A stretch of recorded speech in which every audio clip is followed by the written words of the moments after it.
Nouns are an essential part of language, and they are words that represent a person, place, thing, or idea.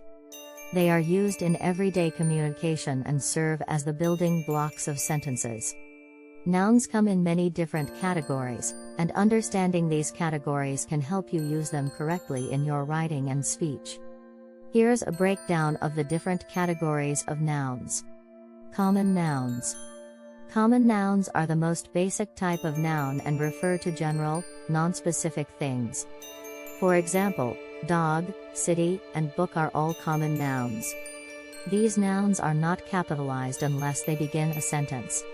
Proper nouns.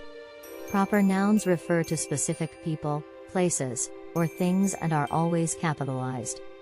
For example, New York City, Jane, and Coca-Cola are all proper nouns. Concrete nouns. Concrete nouns are nouns that refer to physical things that can be touched, seen, or heard. Examples of concrete nouns include car, tree, and music. Abstract nouns. Abstract nouns refer to ideas, emotions, or concepts that cannot be seen, heard, or touched. Examples of abstract nouns include love, happiness, and justice. Countable nouns. Countable nouns refer to things that can be counted and take a plural form.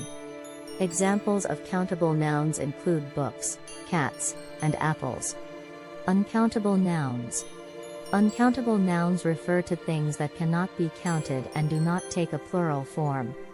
Examples of uncountable nouns include water, sand, and advice. Collective nouns. Collective nouns refer to a group of people or things. Examples of collective nouns include team, family, and herd. Compound nouns. Compound nouns are made up of two or more words that function as a single noun. Examples of compound nouns include toothbrush, playground, and raincoat. Possessive nouns. Possessive nouns show ownership or possession and are formed by adding an apostrophe and an s to the end of a noun. Examples of possessive nouns include Samantha's car and the cat's tail. Knowing these different categories of nouns can help you better understand how to use them in your writing and speech. By using nouns correctly, you can create clearer and more effective communication.